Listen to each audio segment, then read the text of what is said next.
Welcome everybody to concurrent session 2. Our second speaker of the day is Dr. Anna Johnson. Dr. Johnson is an associate professor of animal behavior and well-being in the Department of Animal Science. Dr. Johnson's areas of research and extension include farm animal behavior and welfare. This afternoon, she'll be discussing proactive on-farm swine welfare, tools, strategies, and empowerment for the industry to succeed. Let's welcome Dr. Johnson. Thank you. Good afternoon. I'd also like to extend my thanks to John and Jason and the committee for inviting me here today. I really enjoy Swine Day. It's a really good place to meet old friends and colleagues and to catch up. As the title notes, I like the term up there, proactive, and I like the term up there called empowerment. So hopefully, if you remember nothing else from my talk today, try to remember those two terms, because I think that they can be used on farm and in the plants and all the way through the pork industry chain. And often we do play defense, and we are playing catch up. And Jeff noted some of that today in the media segment that he went through. And it's time for us to take control of the bus again. And I think we are. I'm kind of excited about that. So let's start really at the beginning question. Why does not every farm have that well-written, defined, implemented, successfully transparent swine welfare program? And I get asked that question a lot by customers and consumers who I engage in and chat with. And I say, well, some farms, we have different elements out there, right? But there are also lots of different reasons as to why perhaps we haven't got that really nailed down all the way across our industry, because one, we are less integrated than maybe poultry. We have more farms, we have more people out there, we've got different ways of doing business, and I like that, okay? But we also are struggling with turnover, labor turnover. I feel like we're always looking to recruit, and trying to retain people sometimes is challenging for us. So we're spending our time looking for people to work in the barns. We're very busy just trying to do the everyday kind of stuff on farm. Can eat up a lot of our time as well, okay? So thinking through some of those elements, sometimes just trying to keep the day-to-day things running. I've got to breed sows, I've got to feed sows, I've got to chore, I've got to process piglets, and then on top of that, I'm going to show you extra things that you might want to do. You're like, boy, there's not enough hours in the day. I totally respect that, okay? But I'm going to show you some key resources we have in Iowa that can help you and assist you as you move forward if you're interested in either doing a welfare program from the ground up or maybe enhancing and adding to one that you already have in place. So I'm going to go through what I consider to be some key elements as we go through this proactive on-farm swine welfare program. And you might take some of these elements away with you today and think, I can do that now. That's really not too much of a mountain for me to climb. And you might say, if I'm ranking this, there's absolutely no way I'm going to touch the communication plan right now. And I think that's absolutely okay and absolutely justified, because not all of this can be done overnight. Sometimes it takes more than one person to do it. It takes time to formulate and think through some of these things and these items. I'm just providing you what I would say are the key elements, and you can then decide how you would like to tackle those and in what order, okay? So the first thing we have to think through is getting the people through the door and doing that hiring process. Sometimes we've got a position filled, we need a warm body in the barn, we need to fill it really quickly. But hiring is also a really good time for us to try and shuffle out the wheat and the chaff as well. And unfortunately, I can't provide you with the top 5 questions of you to ask in order for you to understand that the people you're going to hire are going to have the same ethics, values, skills, and compassion that you might have. But I think open-ended questions and asking for how would they work through a situation is important. What's driven you to this job? What part of this job opportunity are you most excited about? So trying to get that human element back into it, not like, can you start on Monday and you need to be here by 8, okay? It's still kind of important to go through some of the details. And I guarantee they're going to be like, well, I want to know how much I'm going to get paid and how much holiday. And I'm in exactly that boat as well. But I think from our standpoint, thinking through some of those more open-ended type questions might start to serve us quite well. Okay? I think another important thing as you work through the hiring process is if you do have welfare policies, if you do have, like a value compass came up today. I liked that term. What are your ethics and your morals and your passion and your drive? And how does that reflect back into how you want your farm to be run and your farm and your company to be perceived? You could absolutely spend time explaining what does swine welfare mean to me? Or what does swine welfare mean to my company? And I think having that open conversation with someone as you're going through that hiring process is really, really important and sometimes overlooked. So we find the one or two people we're really excited about bringing in and incorporating into our families, into our business. And so then onboarding is another next step that's very logical in thinking through those key elements, okay? So step back to how we were when we first went on to, first time you went on to a big farm. Okay, so I can speak from experience from that. I obviously am not from Iowa. I was born, surprise, United Kingdom. So our farming scale over there is very, very small compared to the United States, okay? So we have everything like you, but just on a teeny scale. Okay, it's very teeny over there. There's a lot of people on a small island. I say one day it's going to sink, okay? So I came from Edinburgh, Scotland, and I flew to Lubbock, Texas to do my PhD. Has anyone been to Lubbock, Texas, or the Panhandle? It's geographically quite different, right? We'll leave it at that. Okay. So, I did cattle before I did pigs. So pigs was my PhD. Now I'm known as the pig girl, and I would never change it for the world. But I remember that very first day that I was on Texas farms in the Panhandle of Texas. I had to shower in. What was that about? I had to put on somebody else's clothing. That's kind of weird, right? And then I was walked through an office. I quickly shook hands with people and had about 1 million names at me. And you know where they put me? In a G-barn. And all I could see was hogs as far as the eye could see. And then I was told, we're now going to start doing breeding and walking the lines. And my head started to spin, right? Then I went to Cactus and I was doing feedlot work. And there was cattle everywhere I could see. This is really overwhelming, okay? And you know that our people that are coming into the farms, we know from the social sciences, have very little background experience in ag, right? And they don't understand all the things that we take for everyday business. I know now why we shower in, very, very important. I don't mind putting on clothing and coveralls and all that good stuff anymore. But the first day was really daunting for me. Okay? So thinking through as we go through either a classroom or the job shadowing, just explaining some of those elements to people can actually be a good thing to do. Regardless of swine welfare, I think it's just good practice to think through some of those things. It's really important as well if you have paperwork before they even get onto the farm, before they even touch a pig, is to make sure that they have signed all of your policies relating to swine welfare, your policies on the expectations. If you have a zero tolerance of abuse and neglect statement, making sure that they read it, that they understand it, and that they sign and date it. Because it goes into that file and that can serve you well if your farm is targeted down the road. Okay, it's kind of getting these elements and these pieces pulled together. If it's possible, thinking through, can I provide that person with a seasoned mentor on the farm?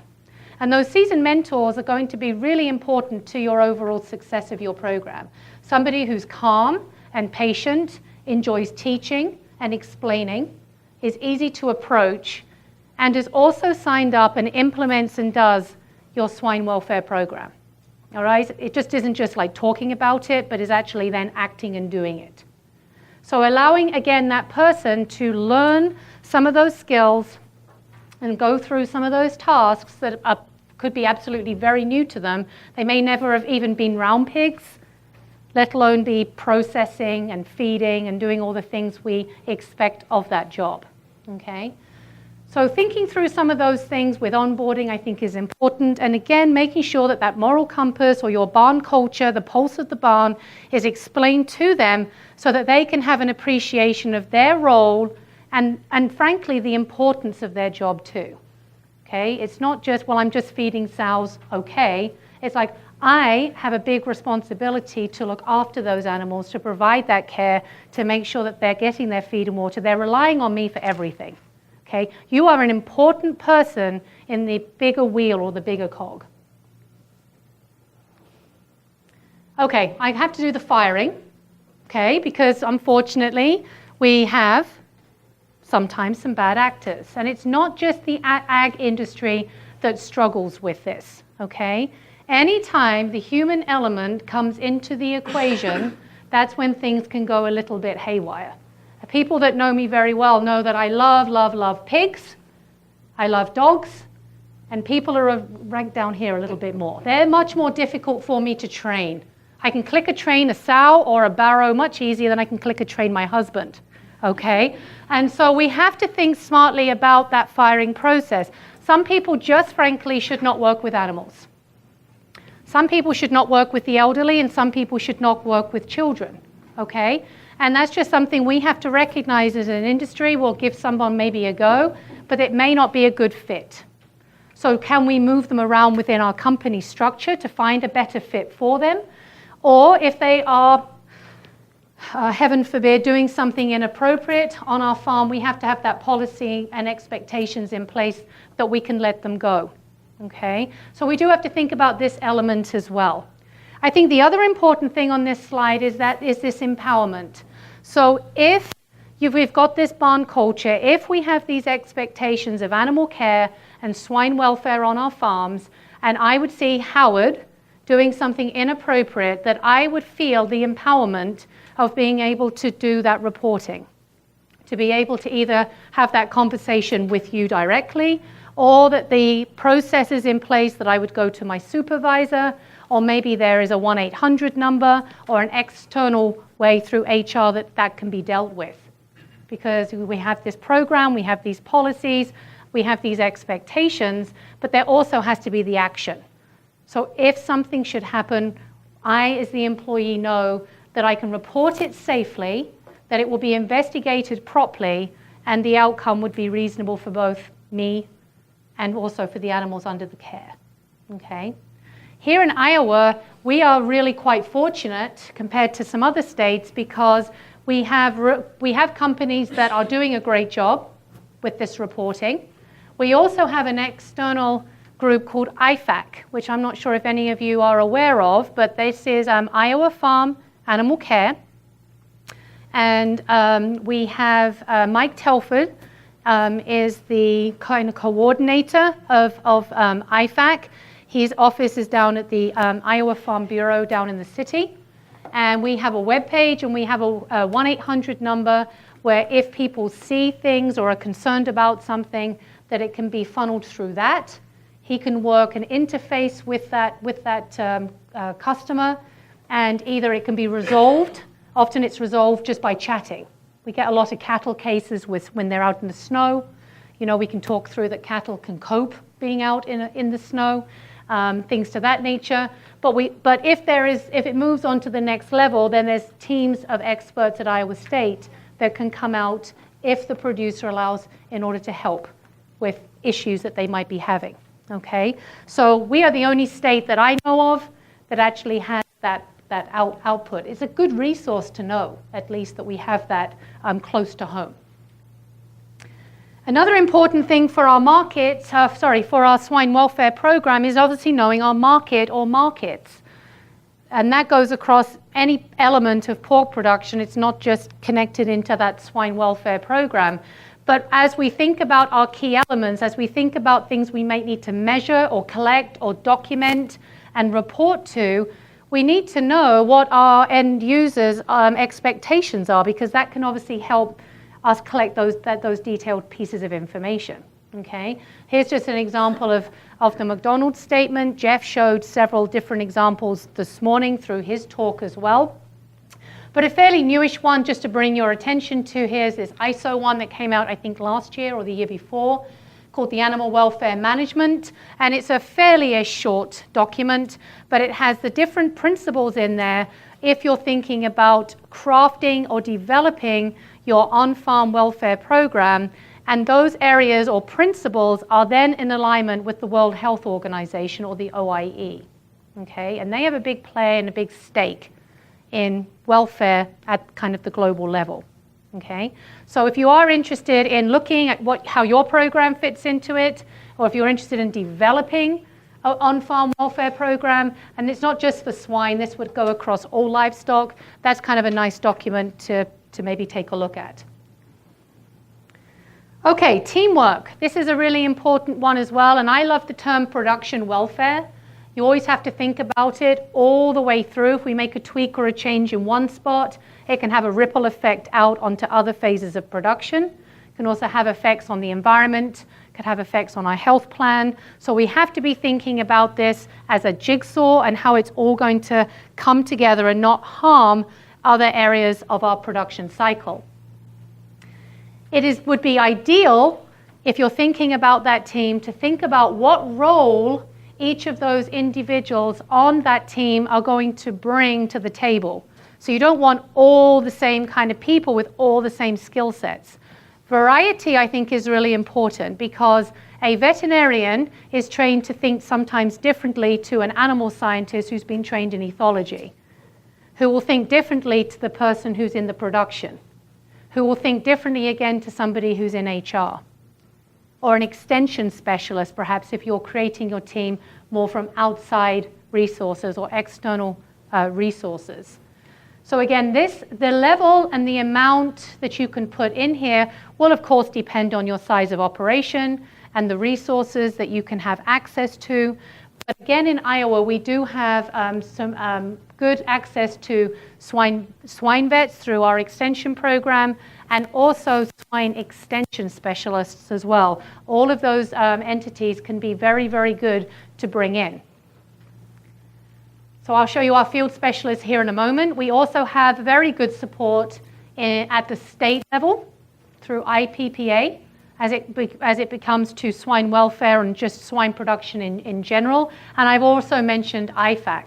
But just so you can put names and faces together, in a time where extension programs are being cut or removed across the country, I would say ISU is still supporting our swine faculty and beef faculty. And these individuals here have split the state into regions, these 5 gentlemen. And so you can go on through Iowa Pork Industry Center, you can pull up the map, you can click on where you live, and you can see who your specialist is. And these individuals are trained in PQA Plus as an advisor. They can do certification. They've done common swine industry audit workshops. They're very involved in swine welfare, and they're very involved in those elements. So again, you're thinking, well, goodness me, I can't have 4 or 5 people on a team. That's ridiculous. But maybe the extension person can come in and provide some of that guidance and help as you're pulling together your program. Oh, and I shouldn't obviously miss out Chris. He's our token veterinarian. There we go. But he's also at ISU in the College of Vet Med. Phenomenal resource as well here in the state of Iowa.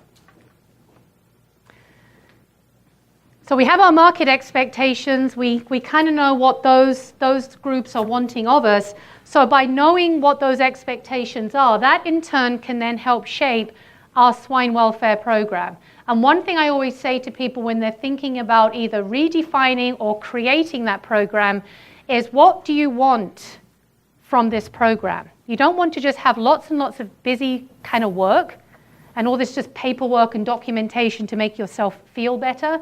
But truly, what's the objective of why you're doing what you're doing and why you're creating what you're creating?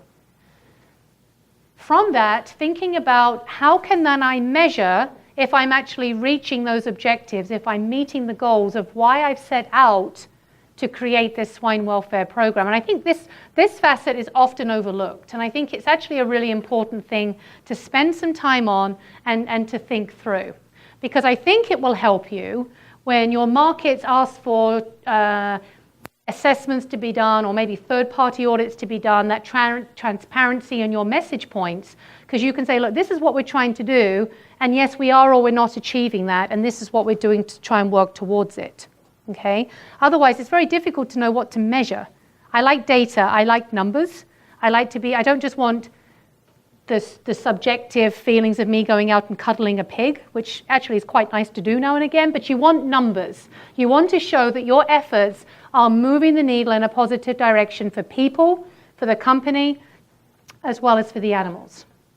So here's just some examples here. It doesn't have to be extremely long. It might only be one objective and 2 goals, and there's no right or wrong level on how many goals and objectives that you put together. That's a very individual thing that only your company and your producers can kind of work through and think about. But you can see here that my objectives was to empower, again, those caretakers to make excellent welfare choices, to use accepted on-farm welfare practices to provide both the animal and that caretaker with a good quality of life when they're on my farm.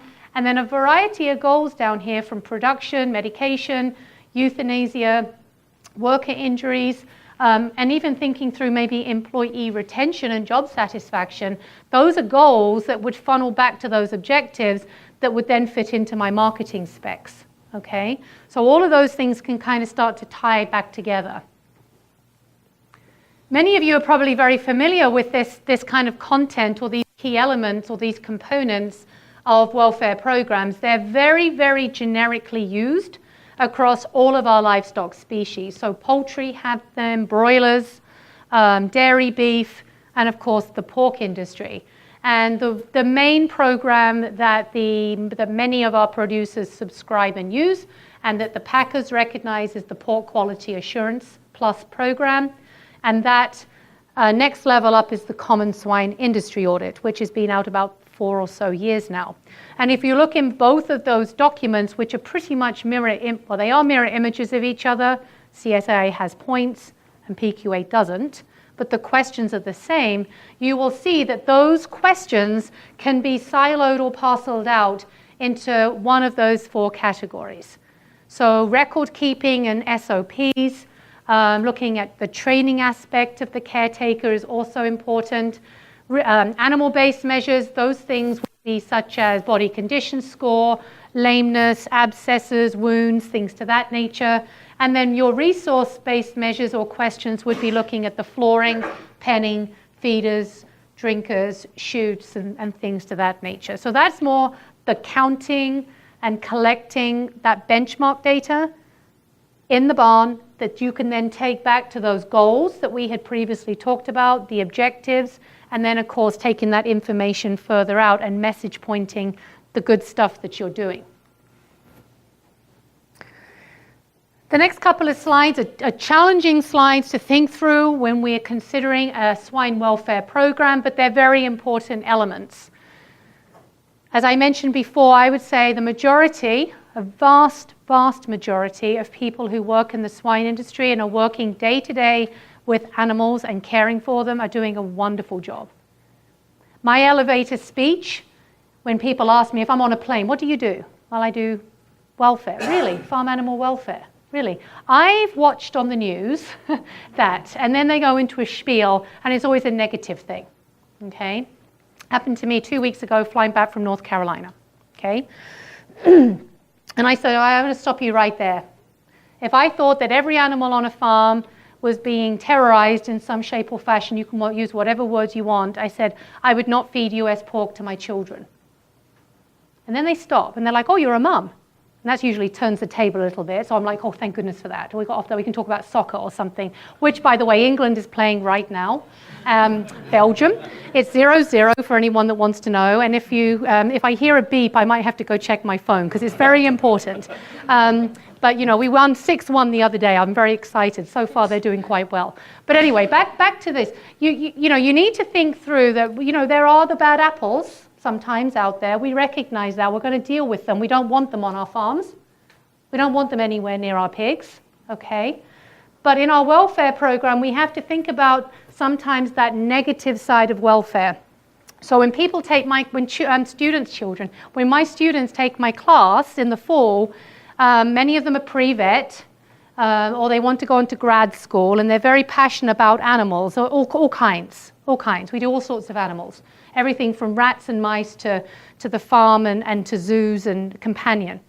And they're all talking about the good side of welfare and that connection people have with animals and the positive aspect. And there's a week in my class where I talk about vet forensics and euthanasia and abuse and neglect. And I haven't lost anyone yet. Nobody's dropped out of my class. But the point being, there is a flip side to welfare. There is a negative aspect to the animal-human interrelationship. And it's not just related to farm animals. I mean, how many people have heard about hoarding cases on the news with cats and dogs? And with IFAC, the biggest calls we get, which we don't deal with them, we send them to the ARL, is horses.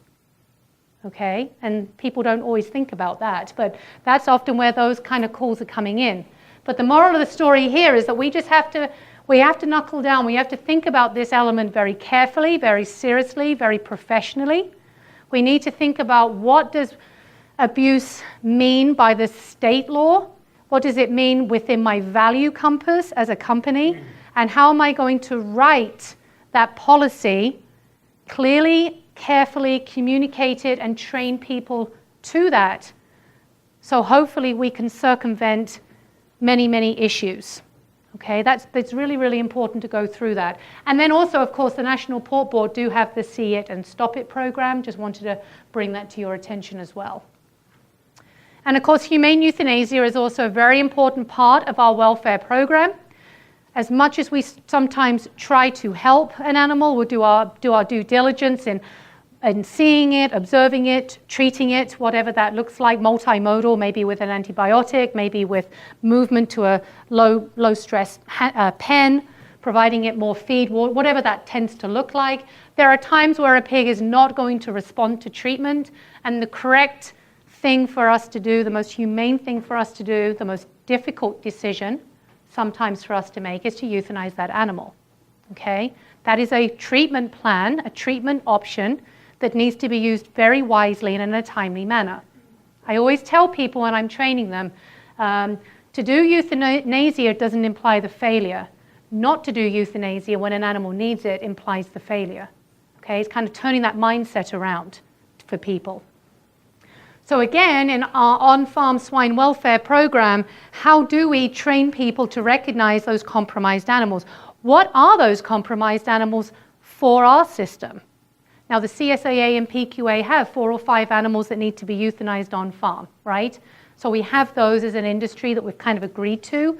But there are some gray areas out there that the vet team, the welfare specialist, the extension person can sit down and have those conversations with you. And then you can decide if that needs to be in that euthanasia list or if it needs to be on a treatment list. That kind of discussion, that needs to happen at the farm level. I can't tell you yeses and nos on all of those different things, okay? But certainly having these elements in our swine welfare program and being proactive on this area is really important.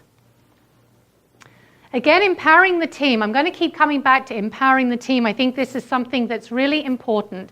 Making employees from day one, even from when you're doing the interview and the onboarding, all the way through their career, to make them feel valued and to give them the tools to give them that empowerment, I think is really acceptable and important.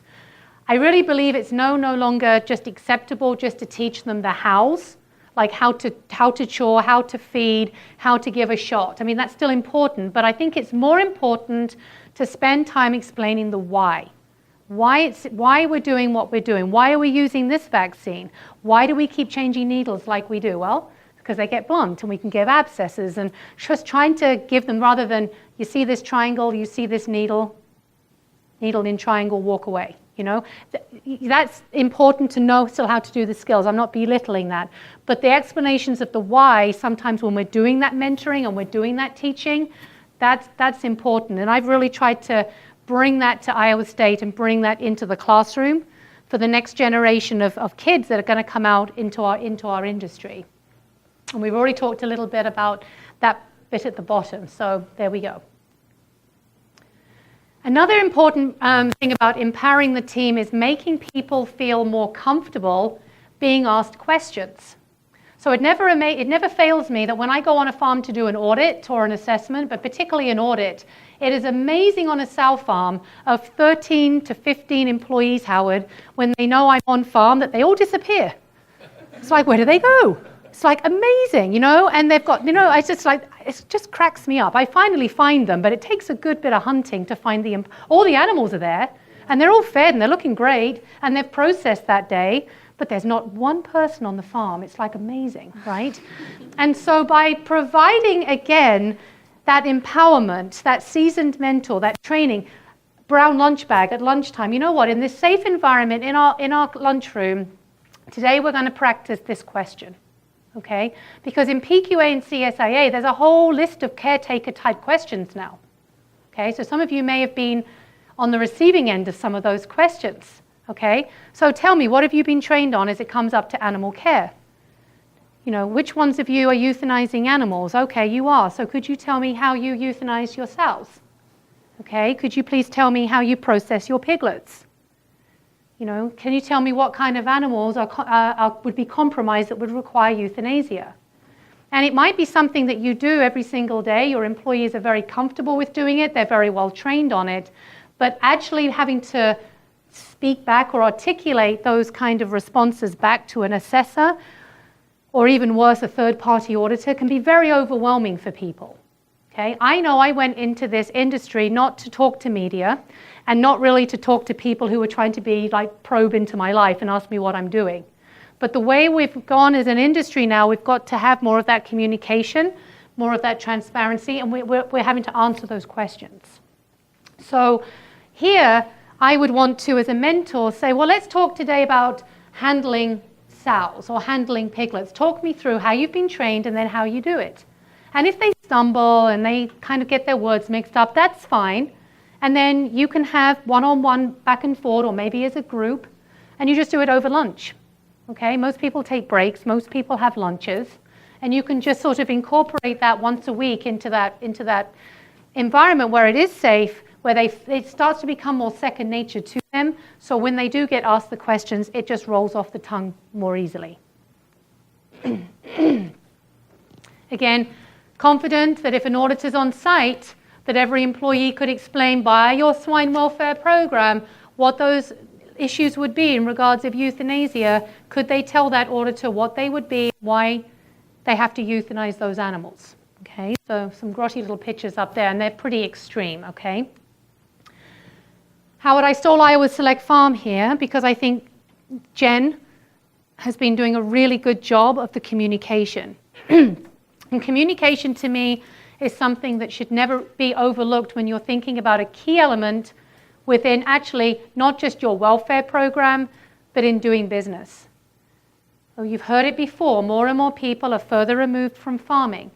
Many people have never been on a farm in their life, particularly broiler, hens, and pigs, because we've moved them indoors. They're not out there, okay? My husband is a prime example of that, born and raised in Des Moines, Iowa, and has never been on a hog farm. Closest he gets to hogs is at the state fair when we see the big boar, right? So, you know, he works in a very female-dominated environment, me male-dominated. I love pigs. I've been on many, many, many pig farms. I've seen fronts and backs of pigs for many, many years, and I love it. And I do communicate, and I do tell good stories about the industry. I think that's a really important thing to do. But this slide is just demonstrating, in my opinion, how Iowa Select Farms has gone on and beyond what some people will do. Okay, now back in 2011, I'll admit we didn't even have a welfare tab on the webpage, Howard, did we?